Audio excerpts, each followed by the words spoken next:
Slice muna natin itong ating mais.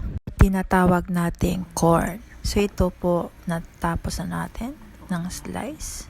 At saka proceed naman tayo sa parsley at saka sa ating spring onion. So dito po, pwede po kayong gumamit ng yellow or pwede din po kayo gumamit na nasakan na corn.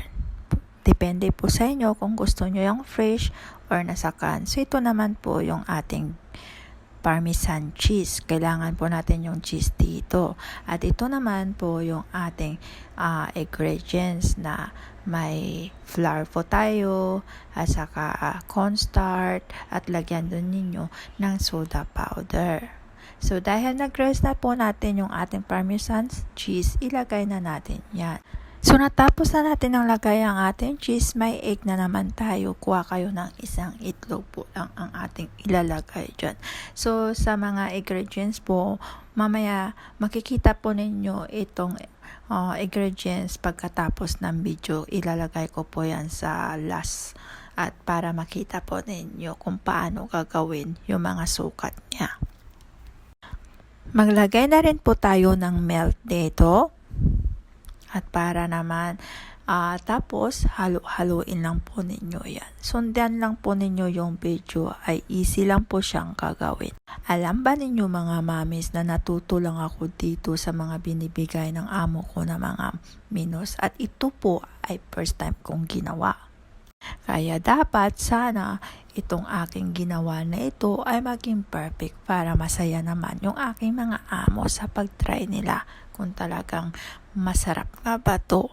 Dahil dito naman nga guys ay hindi araw-araw ay magkatulad yung kanilang menu na kinakain. Gusto nila ay paiba-iba. So ito na nga guys, nahalo-halo na natin at naging ganyan.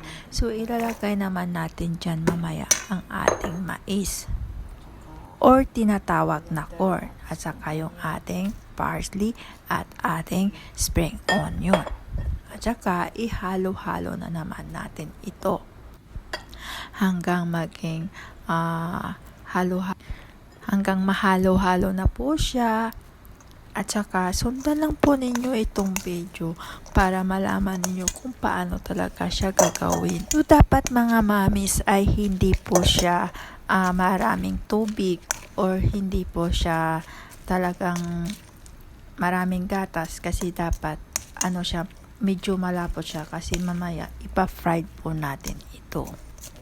So dahil sticky po siya, mahirap po siyang i-stir. So dapat with love daw ang paggawa ng ating menu at mga pagkain para naman masarap. So ito na nga guys. So for more guys, at ito na nga po yung ating mga ingredients. So kayo na bahala, sundan ang video.